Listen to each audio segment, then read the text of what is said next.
Սյունիքի մարզում տեղումների ինտենսիվության հետևանքով գետերի ջրի մակարդակը բարձրացել է։ Սյունիքի մարզպետի փոխանցմամբ պատկան մարմինները արդեն անցել են աշխատանքի արտակարգ ռեժիմի եւ մարզի ողջ տարածքում իրականացնում են կանխարգելիչ ու օպերատիվ միջոցառումներ, ստեղծված իրավիճակը վերահսկողության տակ պահելու նպատակով։ Անվտանգության նկատառումներից ելնելով մարզպետը քաղաքացիներին հորդորել է ցուցաբերել առավելագույն զգոնություն եւ խստիվ հետևել անվտանգության կանոններին, հեռու մնալ գետամերձ տարածքներից, չմոտենալ վարարած գետերին։ Քաղաքացիական պայմանագիր կուսակցության գլխավոր գրասենյակում արդեն մի քանի ժամ է ընթանում է ընտրական ցուցակի հաստատման երկրորդ փուլը, որի ընթացքում բացի ընտրական ցուցակի 50 հորիզոնականներից պարզ կդառնա ՔՊ-ի վարչապետի թեկնածուն։ Ազգային ժողովի նախագահի տեղակալ Ռուբեն Ռուբինյանի փոխանցմամբ ըստ էության վարչապետի թեկնածուն պարզ է, բայց 50 հորիզոնականների միջև կարող է փոփոխություններ լինել։ Հավանական վարչապետը կարծում եմ հայտնի է։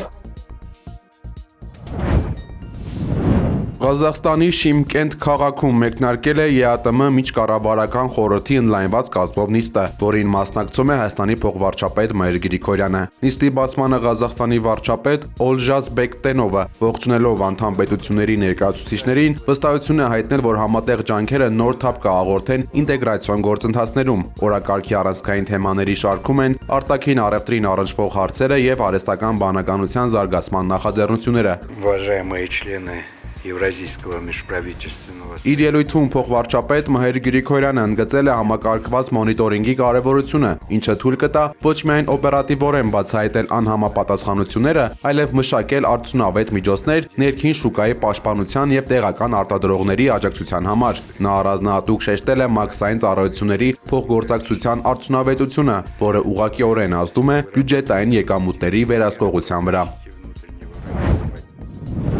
Վրաստանից Հայաստան եկող գազային խողովակաշարի գրեթե 6 կիլոմետրանոց հատվածը Հայաստանի խնդրանքով կտեղափոխվի, այս մասին հայտնել է Սպուտնիկ Գրուզիան։ Խողովակաշարը կտեղափոխվի մի քանի կիլոմետր եւ կմիանա հայկական կողմում նոր կառուցված հատվածին։ Փոփոխման պատճառը 1990-ականներին ականապատված տարածքն է, որը չի համապատասխանում անվտանգության նվազագույն չափանիշներին։ Սա նշանակում է, որ տեղափոխվում է ոչ թե ամբողջական գազատարը, այլ միայն խնդրահարույց հատվածը։ Դիմումն արդեն ներկայացվել է Վրաստանի բնական պաշարների նախարարության համապատասխան վարչություն։ Վրաստանից եկող գազատարը Ռուսաստանից Հայաստան բնական գազի մատակարարման հիմնական ուղիներից մեկն է։ ԱՄՆ ռազմաօդային ուժերը հարվածել են Ղոդս քաղաքի ստորգետնյա օբյեկտներին, կիրառելով հակաբունկերային ռումբեր։ Ի պատասխան ԻՀՊԿ-ն հայտարարել է, ամերիկյան եւ սիոնիստական վախկոտ ուժերը, չունենալով իրենց ռազմական բազաները պաշտպանելու քաջություն կամ կարողություն, իսլամական զինյալների կրակային հզորությունից վախենալով փորձում են քաղաքացիական օբյեկտներն ու քաղաքացիներին օգտագործել որպես կենթանի վահաններ։ Պահապանների կորպուսը նաեւ կոչ է արել լքել այն տարածքները, որտեղ տեղակայված են ամերիկյան ուժեր, հնարավոր հարվածներից խուսափելու համար, նշելով, որ դրանց վերացումը Իրանը համարում է իր պարտականությունը։ ԱՄՆ նախագահ Դոնալդ Թրամփը հայտարարել է, թե իրանական կառավարության խնդրանքով հետաձգում է Իրանի էներգետիկ ենթակառուցվածքի ոչնչացումը 10 օրով, մինչև ապրիլի 6-ը։ Չնայած Իրանի արտգործնախարարը հերքել էր կողմերի միջև բանակցությունների մասին հայտարարությունները, Թրամփը շարունակել է պնդել, թե Թեհրանի եւ Վաշինգտոնի միջև բանակցությունները հաջողությամբ շարունակվում են։ Էներգետիկ ենթակառուցվածքներին գուցե հարվածներ չեն հասցվի, բայց Թեհրանը շարունակում է մնալ հրթիռակոծությունների թիրախում։ Մայրաքաղաքի մի քանի շրջաններում հոսանք չկա։ Այս հարվածներին հաջորդել է Իրանի պատասխանը։ Իսրայելում կրկին միացել են օդային տագնապի ազդանշանները, լսվել են պայթյունի ձայներ երկրի տարբեր քաղաքներում։ Այս ամենի ֆոնին իրադարձությունները զարգանում են նաև Հորմուզի նեղուցում։ 2 շաբաթ առաջ հարձակման ենթարկված Մայուրե Նարե նավը խորտակվել է իրանական Քեժմ կղզու մոտ։ Ռմբակոծությունն է եղել պատճառը, թե այլ հանգամանքներում է դա տեղի ունեցել, հայտնի չէ։ Եմենի հուսիները հայտարարել են, որ պատրաստ են երկրորդ ճակատ բացել ի աջակցություն Իրանի եւ փակել ռազմավարական նշանակություն ունեցող Բաբ էլ-Մանդեբի նեղուցը։ Նրանք նշել են, որ լիովին պատրաստ են ռազմական առումով եւ քննարկում են բոլոր տարբերակները անհրաժեշտության դեպքում միանալու Իրանին, ինչը մեծացնում է Կարմիր ծովում նավագնացության ռիսկերը։ Բաբ էլ-Մանդեբի նեղուցը Իսրայելի համար ունի կենսական նշանակություն եւ դրա անգամ ժամանակավոր փակումը կարող է հանգեցնել զինտեխնիկայի ճգնաժամի, ինչու ոչ նաեւ տնտեսական ճգնաժամի։ կգրամի։ Իսրայել զենք եւ զինամթերք հասցնելու հիմնական միջոցը հենց բամբել Վանդեպն է, հաշվի առնելով նաեւ այն հանգամանքը, որ Եմենը ցանկացած պահի կարող է սահմանի երկայնքով սկսել ռազմական գործողություններ։ Հուսիների վճռականությունը կարող է սպառնալիք դառնալ իսրայելական բուռն հայտարարությունների եւ զինամթերքի մատակարարման ֆոնին։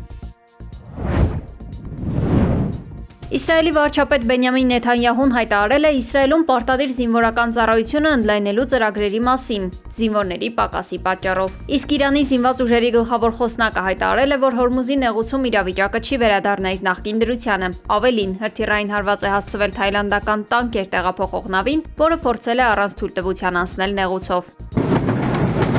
Այս ընթացքում Իրանի տարբեր քաղաքներում հրթիռակոծությունները չեն դադարել։ Ղոմ քաղաքի բնակելի թաղամասին հասցված ավիահարվածի հետևանքով զոհվել է 6 մարդ։ Փարդիսան թաղամասում էլ վնասվել են բնակելի շենքեր։ Վիրավորների մասին դեռևս տեղեկություններ չկան։ Ողջ գիշերվա ընթացքում հրթիռակոծության են ենթարկվել նաև Սպահանն ու Թավրիզը։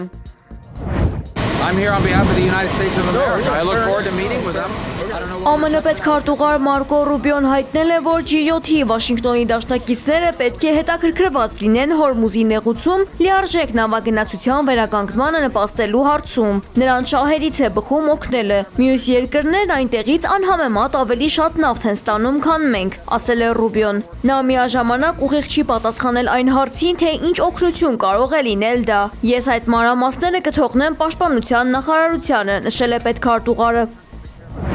Scusa-me, Pichazza, ti può tu? Սլովակիայի ոստիկանությունը հետաքննություն է սկսել վարչապետ Ռոբերտ Ֆիցոյի դեմ։ Ազատություն եւ համերաշխություն կուսակցության առաջնորդ Բրանիսլավ Գրիոլինգի ներկայացրած հայտարարության հիման վրա։ Հետաքննության հիմնական պատճառը վարչապետի որոշումն է՝ դադարեցնել Ուկրաինայի էլեկտրամատակարարումը։ Գրիոլինգը վարչապետին մեղադրում է մի շարք ծանր հանցագործությունների համար, այդ թվում պետական դավաճանության, պաշտոնեական դիրքի չարաշահման, անմարդկայնության եւ հնարավոր ահաբեկչության համար։ Ըստ քաղաքական կորչի Սա Սլովակիայի պատմության մեջ ամենազանգվածային քրեական բողոքն է, քանի որ դրան արդեն աջակցել է ավելի քան 13,000 քաղաքացի։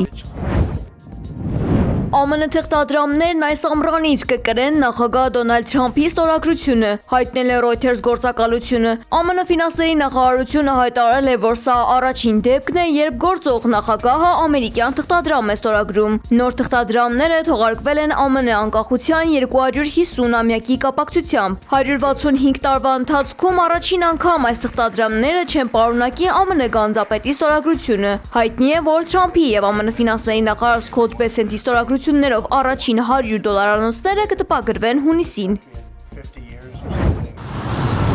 Հավայան կղզիներում ուղղաթիռն ընկել է օվկիանոսը, զոհվել է 3, վիրավորվել 2 մարդ։ Նախնական տեղեկություններով ուղղաթիռն ընկել է օվկիանոսի ափամերձ հատվածում։ Ուղղաթիռում եղել է 1 օդաչու եւ 4 ուղևոր։ Զբոսաշրջիկների եւ ափին հանգստացողների թվում վիրավորների կամ զոհերի մասին տեղեկություններ չեն հաղորդվում։